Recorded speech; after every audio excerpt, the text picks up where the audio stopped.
दोस्तों, आज के इस वीडियो में हम यूनिट को जानेंगे कि यूनिट का कैलकुलेशन कैसे करें। जब भी आपके यहाँ पर बिजली का बिल आता है वह हमेशा यूनिट में आता है। पावर हाउस से ये लिख कर के आता है कि 150 यूनिट आपके यहाँ पर खर्चा हुआ है, 200 यूनिट खर्चा हुआ है। तो यह कैसे कैलकुलेट हो जाता है, कैसे पावर हाउस वाले इस चीज़ का कैलकुलेशन करते हैं और आपके घर बिजली का बिल भेज देते हैं और आप उसको पे करते हैं। आइए जानते हैं इसको डिटेल में। पूरी वीडियो को ध्यानपूर्वक आप देखिएगा तो यह कॉन्सेप्ट आपका एकदम से क्लियर हो जाएगा और कभी भी फिर आप यूनिट के कन्फ्यूज़न को हमेशा के लिए दूर कर लेंगे। आइए देखते हैं। देखिए, जो यूनिट होता है दोस्तों, उसको समझने से पहले कुछ चीज़ें और आप डिटेल में समझें, उससे आपका काफ़ी कुछ क्लियर हो जाएगा। जैसे कि अगर आप सेब लेने के लिए जाते हैं तो आप दुकान वाले से क्या कहेंगे कि सेब दे दीजिए, तो वो कैसे देगा? सेब को वह किलोग्राम में देगा। तो सेब जो है हमारा वह केजी में नापा जाता है। हमारा अगर आप गए घी लेने के लिए तो घी किस में नाप के देगा? वह केजी में नाप के नहीं देगा, वह लीटर में नाप के देगा आपको। ठीक है। अगर आप कपड़ा लेने के लिए गए तो कपड़ा किस में देगा? मीटर में वो कपड़ा नाप करके देगा। ठीक है। मतलब हर चीज़, जो भी चीज़ें आप बाज़ार से ले रहे हैं या कोई भी चीज़ है, उसका एक मापन के लिए एक पैमाना निर्धारित किया गया है। उसी तरह से जो सेब है हमारा वह लीटर में तो मिल नहीं सकता, या घी जो है हमारा वह किलो में तो मिल नहीं सकता है। किलो में होता है लेकिन एक्चुअल में उसकी जो माप होती है वह लीटर में ही होती है। जो हमारा कपड़ा होता है वह लीटर में तो होगा नहीं ना, वह लीटर में तो नहीं मापा जाएगा, वह तो मीटर में ही नापा जाएगा जो कपड़ा होता है, क्योंकि उसमें लंबाई होती है। तो इसी तरह से जो आपका बिजली का बिल होता है, बिजली जो आप घर में कंज्यूम करते हो, बिजली जो खर्च करते हो, अब चूंकि बिजली जो होती है वह तो हमें दिखाई तो पड़ती नहीं है, वह हमेशा अदृश्य रहती है। आप कोई एक तार ले लें, उसमें सप्लाई चल रही है, अगर वह तार उसके ऊपर पीवीसी नहीं लगा हुआ है तो भी आप देखेंगे तो वहाँ पर आपको समझ में नहीं आएगा कि यहाँ पे बिजली चल रही है। वो तो केवल जब आप इसको छुएंगे तो इसके प्रभाव को आप महसूस कर सकते हैं। बिजली को नहीं देख सकते हैं, उसके प्रभावों को महसूस कर सकते हैं। तो बिजली को हम किलोग्राम में तो माप नहीं सकते हैं क्योंकि इसमें कोई वज़न तो होता नहीं है। लीटर में तो इसको माप नहीं सकते हैं क्योंकि इसमें जो है लिक्विड फॉर्म में तो होता नहीं है। इसकी लंबाई तो होती नहीं है कि इसको मीटर में नाप लें। तो इसको मापने के लिए जो यूनिट बनाई गई है वह यूनिट उसको बोलते हैं। इसको मापने के लिए हम यूनिट का उपयोग करते हैं, यूनिट में इसको नापा जाता है। अब यूनिट जो होती है हमारी वह तो नापने के लिए है। जैसे कि एक चीज़ और आप थोड़ा सा डिटेल में समझें तो आपकी और अच्छे समझ में आ जाएगा। देखिए, जैसे कि आप सेब लेने के लिए गए तो जब आप 1 किलो सेब तौलाएंगे तो आपको एक सेब तो मिलेगा नहीं, कई सारे सेबों को तौला जाएगा तब जा कर के 1 किलो होगा।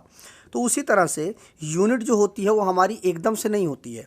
बहुत सारे इक्विपमेंटों की जो बिजली होती है उसको जोड़ करके हमारी यूनिट बनती है। वो सब मिल करके जो कंज्यूम करते हैं बिजली को, वही हमारी यूनिट होती है। जैसे कि जो हमारे घरों में मान लीजिए पंखा लगा हुआ है, ट्यूबलाइट लगी हुई है और बल्ब लगा हुआ है, बहुत सारे उपकरण घरों में हमारे लगे होते हैं। इन सब के ऊपर इनकी वाटेज लिखी हुई होती है।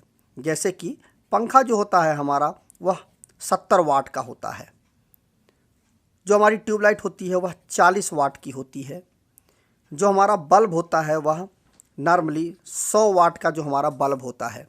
एलईडी बल्ब है वो तो 7 वाट का होगा, लेकिन नॉर्मली जो हमारा बल्ब होता है वह 100 वाट का होता है। जो हमारे घरों में टीवी लगी हुई होती है वह 100 वाट की हमारी टीवी लगी हुई होती है। तो इन सब की एक वाटेज है।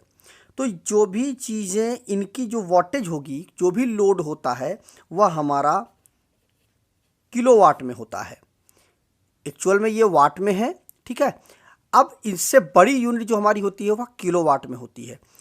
अब देखिए, जैसे कि मान लीजिए पंखा जो है आपका, उसकी तो वाटेज हमारी 70 वाट की है। 70 वाट का हमारा पंखा है, ये तो ठीक हुआ, लेकिन पंखा को 70 वाट से तो काम नहीं चलेगा ना। इसको आप यूज करेंगे, चलाते हैं पंखे को। तो अगर इसको आपने 70 वाट का पंखा है और आपने इसको चला दिया 5 घंटे तक के लिए चला दिया, 5 घंटे तक आपने इसकी सर्विस ली, चलाया आपने, तो 5 घंटे जब पंखा चला तो कितनी बिजली इसने कंज्यूम की, खर्च हुई ना बिजली। तो बिजली कितनी खर्च हुई, 70 वाट 5 घंटे तक खर्चा हुआ। हर घंटे 70 वाट खर्चा हुआ। तो कुल कितनी बिजली खर्चा हुई, देखिए 7 × 5 = 35, 350 वाट बिजली खर्चा हुई। इस पंखे ने 5 घंटे में 350 वाट की बिजली खर्चा की, क्योंकि हर घंटे वह 70 वाट बिजली खर्चा कर रहा था। तो हमारा जो ये पंखा हुआ वह 5 घंटे में 350 वाट खर्चा किया। जो ट्यूबलाइट है, अगर हमने मान लीजिए इसको 10 घंटे तक चलाया तो 40 वाट की एक ट्यूबलाइट है, और गुणे 10 घंटे तक हमने चलाया, मतलब यह 400 वाट इसने बिजली को खर्चा किया, ठीक है, 10 घंटे के दौरान। तो इसी तरह से जितने भी आपके घर के उपकरण हैं उन सभी के लोड को, उन सभी का जो वाटेज है उसको आप जोड़ लें, और आप उसको कितनी देर चला रहे हैं वह पहले आप जब उसको जोड़ेंगे तो वह पूरा का पूरा किस में आ जाएगा, किलोवाट में आ जाएगा।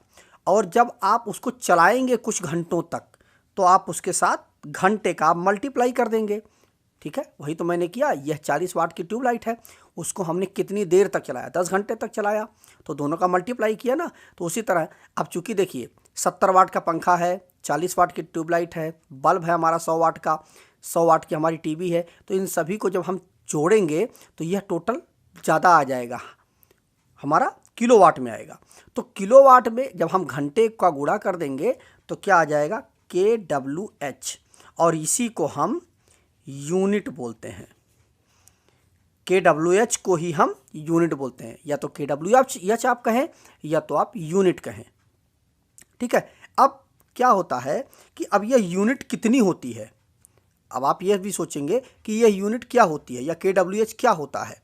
देखिए 1 किलोवाट में 1000 वाट होता है। अगर 1 किलोवाट की बिजली खर्च हो रही है तो वह कितने वाट की बिजली खर्च हो रही है, वास्तव में 1000 वाट की बिजली खर्च हो रही है। जैसे हमारे घरों में जो हीटर लगा हुआ होता है वह मान लीजिए हमारा 1000 वाट का हीटर लगा हुआ है, मतलब वह 1 किलोवाट का हीटर है हमारा, ठीक है। तो अब 1 किलोवाट का हीटर या 1 किलोवाट के ये सारे लोड अगर हम 1 घंटे तक यूज कर लेते हैं तो 1 kWh मतलब 1 यूनिट हो जाएगा। अब अगर आप 1000 वाट के लोड को 1 घंटे तक चला लेते हैं तो आप 1 यूनिट बिजली आपकी खर्चा हो गई, ख़त्म हो गई। ये बात आपकी समझ में आ रही है ना कि 1000 वाट का लोड या 1000 वाट का हीटर है या गीज़र है या कोई भी चीज़ है जो 1000 वाट टोटल, या ये सारे उपकरण जितने भी हैं आपके घर में लगे हुए हैं, इन सारे उपकरणों को आप जोड़ लें, जितना भी आ रहा है उसमें आप घंटे का गुणा कर दें तो, और इसके लिए एक फार्मूला भी बन जाता है। फार्मूला से आप एकदम से आप यूनिट निकाल लेंगे। उसका जो फार्मूला होता है वह होता है यूनिट बराबर होता है वाट गुणे आवर बटे 1000। अब देखिए वाट हम एक ले लेते हैं कि यही सारे उपकरण हमारे लगे हुए हैं।